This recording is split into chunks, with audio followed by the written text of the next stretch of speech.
Hello guys, welcome to my new vlog. तो आप सब कैसे हैं? सबसे पहले तो मैं आप सबको कहूँगा 14 अगस्त मुबारक हो। आप सबको बहुत बहुत खुशियाँ मुबारक हो।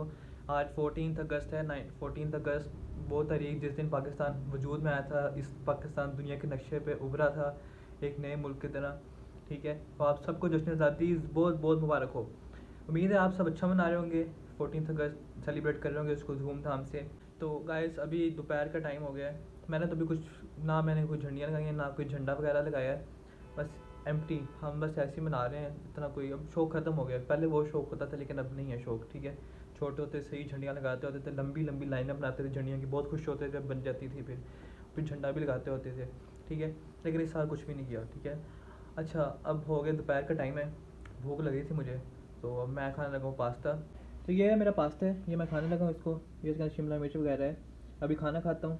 तो खाना खाने के बाद ये मैं खा लूँ, उसके बाद मैं आप लोगों को आज का व्लॉग जो है उसमें मैं पाकिस्तान की हिस्ट्री के बारे में थोड़ा सा बताऊँगा, पाकिस्तान के बारे में कुछ इन्फॉर्मेशन बताऊँगा, ताकि एज अ पाकिस्तानी आपको कुछ पता हो पाकिस्तान के बारे में। आपको इन्फॉर्मेशन होनी चाहिए, नॉलेज होना चाहिए आपको। ठीक है, तो गाइस अभी मैंने पास्ता खा लिया है और अब मैं टेबल पे अपने बैठा हुआ हूँ। ठीक है, अब आज मैं आप लोगों को बताऊँगा पाकिस्तान की हिस्ट्री के बारे में बताऊँगा।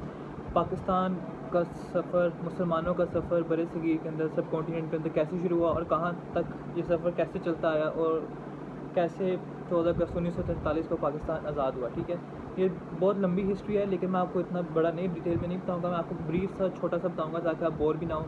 ठीक है, तो आए हम शुरू करते हैं।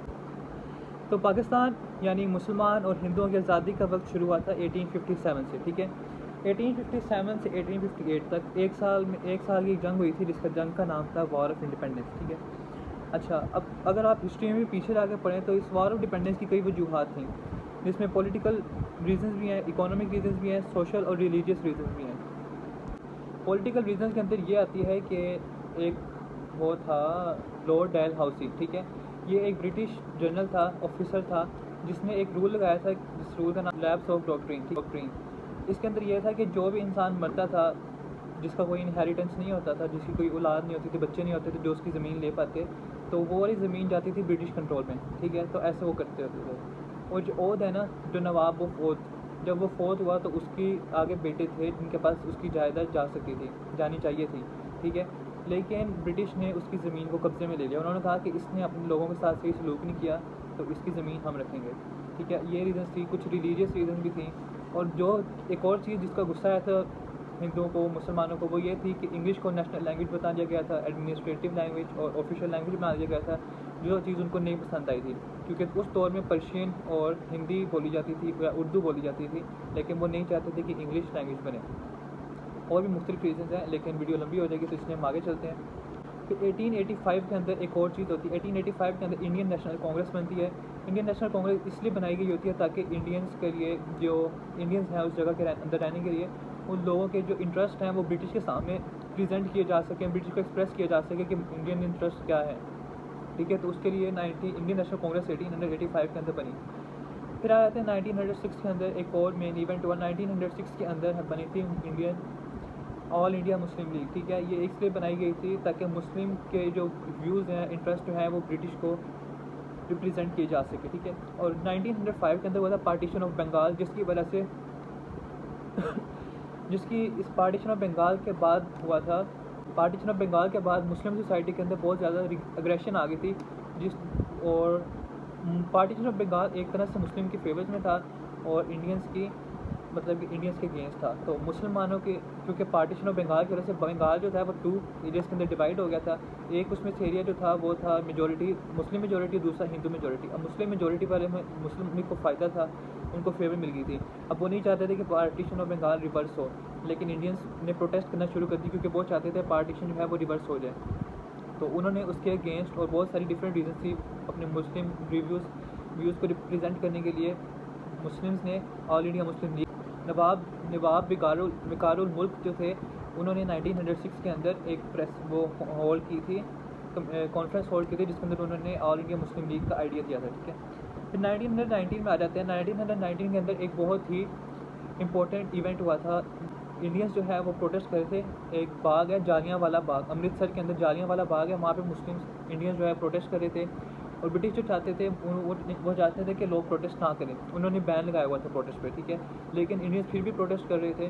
तो उसमें क्या हुआ, एक प्रोफेसर था, एक उनका था ऑफिसर, आर्मी जनरल था, जनरल डायर, ठीक है। उसने वहाँ पे फायरिंग की थी क्राउड के ऊपर।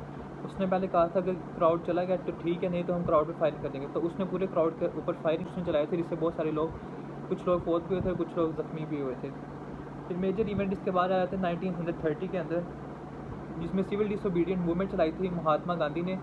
उसने कहा था लोगों को कि प्रोटेस्ट करो, डिसोबीडियंस करो, ब्रिटिश के कोई लॉ नहीं चलेगा। और उसने फिर प्रोटेस्ट वगैरह की थी। उसने कहा था कि इंडिया के अंदर सेल्फ गवर्नेंस होनी चाहिए। तो 1930 यहाँ से गुजर के फिर आते 1940 के अंदर एक और हिस्ट्री का है बहुत मेजर इवेंट हुआ, जो था लाहौर रेजोल्यूशन। लाहौर रेजोल्यूशन के अंदर एक कमेटी बैठी थी, ऑल इंडिया मुस्लिम लीग की कॉन्फ्रेंस हुई थी, जिसके अंदर और इंडिया मुस्लिम लीग की कॉन्फ्रेंस हुई थी, जिसके अंदर उन्होंने ये आइडिया रिप्रेजेंट किया था कि पाकिस्तान जो है वो एक डिफरेंट कंट्री बनना चाहिए, ठीक है।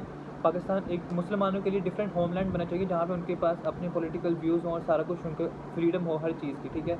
तो ये आइडिया 1940 में लाहौर में मीनार पाकिस्तान में हुआ था, रेजोल्यूशन पास हुई थी, लाहौर रेजोल्यूशन। उसके बाद ये पाकिस्तान मूवमेंट बन गई थी, ठीक है। तो फिर इसके बाद जो एक और मूवमेंट होती है वो होती है 1942 के अंदर आता है क्विट इंडिया मूवमेंट। ये इंडियन नेशनल कांग्रेस ने डिमांड किया था छोड़ के, इंडिया को छोड़ के चली जाए, ब्रिटिश अपने आप को ब्रिटिश विड्रॉल की डिमांड की थी उन्होंने। तो लेकिन ये डिमांड नाकाम हो गई थी। फिर आती है 1945 के अंदर वर्ल्ड वार 2 ख़त्म होती है, और अब ब्रिटिश जो है वो फोकस करते हैं कि हम इंडिया छोड़ दें। और इंडिया को छोड़ने से पहले वो इंडिया के फ्यूचर के बारे में डिसाइड कर रहे होते हैं कि इंडिया के अंदर कौन सी कॉन्स्टिट्यूशन होनी चाहिए, कैसे लॉज होने चाहिए, कैसी डेमोक्रेसी होनी चाहिए। उसके बाद आ जाते हैं फिर 1946 के अंदर होते हैं जनरल इलेक्शंस, जिसके अंदर मुस्लिम जो है मुस्लिम मेजोरिटी है, जिसके अंदर मुस्लिम जीत जाते हैं। और फिर ऐसे ही 1946 में उसके बाद आ जाता है फिर 1947 के अंदर लॉर्ड माउंटबेटन, जो कि उस वक्त के वाइसरी थे इंडिया के अंदर, वो अनाउंस करते हैं कि सब कॉन्टिनेंट जो है वो डिवाइड हो रहा है, पार्टीशन हो रही है, जिसमें एक मुस्लिम के लिए होमलैंड बनेगी और एक होमलैंड बनेगी हिंदूज़ के लिए। तो वो हिंदूज़ ऐसे अनाउंस हो जाती है पार्टीशन। फिर जो उसके बाद है एक कमेटी बनती है रेड क्लिफ अवार्ड, ठीक है, जिसके अंदर रेड क्लिफ जो होते हैं सर रेड क्लिफ, वो बाउंड्रीज़ को डिसाइड करते हैं कि पाकिस्तान और इंडिया के दरमियान बाउंड्री कैसी होगी, ठीक है। फिर 13 अगस्त की रात को एक ऐलान होता है, वो आप ये ऐलान सुनिए, क्या ऐलान होता है रेडियो पे। 13 अगस्त 1947 ये ऑल इंडिया रेडियो लाहौर है। आप हमारे अगले ऐलान का इंतजार कीजिए। 14 अगस्त 1947 ये रेडियो पाकिस्तान लाहौर है। आपको पाकिस्तान मुबारक। फिर उसके बाद 14 अगस्त 1947 को पाकिस्तान आज़ाद हो जाता है। और लेकिन पाकिस्तान सिर्फ आज़ाद नहीं हुआ था, यहाँ पे पाकिस्तान के आज़ाद होने के बाद भी बहुत सारे इश्यूज़ हुए थे, मसले हुए थे, जो आज तक चलते आ रहे हैं। तो अभी तक पाकिस्तान के मसले चलते आ रहे हैं, जो कभी भी ख़त्म नहीं हुए। तो ये पाकिस्तान की ब्रीफ सी हिस्ट्री मैंने आपको बताई है। आई होप आपको वीडियो अच्छी लगी होगी। तो पाकिस्तान की हिस्ट्री अगर डिटेल में आप जाएँ तो बहुत इंटरेस्टिंग, अगर आप पढ़ें तो। अभी हम जा रहे हैं शॉपिंग के लिए, बाज़ार जा रहे हैं हम सब फैमिली के साथ, ठीक है। 14 अगस्त की सेलिब्रेशन भी हो जाएगी जब शॉपिंग पे जाएंगे, ठीक है। तो हमने कुछ और ख़ास तो नहीं किया, बस शॉपिंग पे जा रहे हैं। सेल वगैरह लगी होगी तो वो शॉपिंग वगैरह करेंगे, साथ देख लेंगे अगर कोई रैली वगैरह नहीं कर रही हुई। तो लेट्स गो नाउ।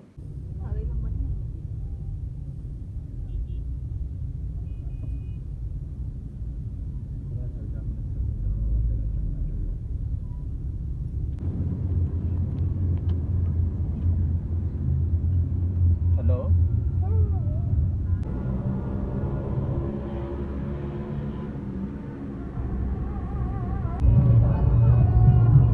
पाकिस्तान में आज़ादी कैसे मनाई जाती है?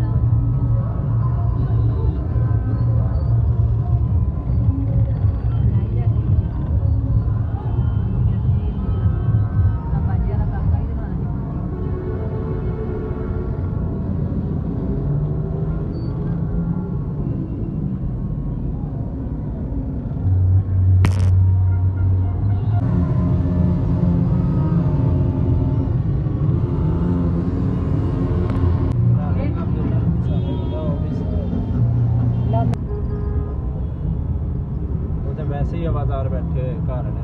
मैं आपको एक बहुत ही इंपॉर्टेंट मैसेज देना चाहूँगा। मेरा मैसेज ये है, देखिए, आज़ादी एक नेमत है और एक नेमत का शुक्र अदा करना चाहिए।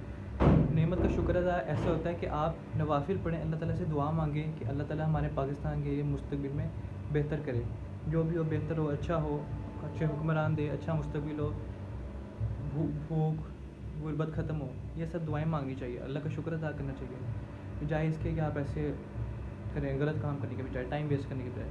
तो रिमेंबर दिस आइडिया, ठीक है। अल्लाह हाफिज़। तो गाइस अभी हम बाज़ार से वापस आ गए हैं।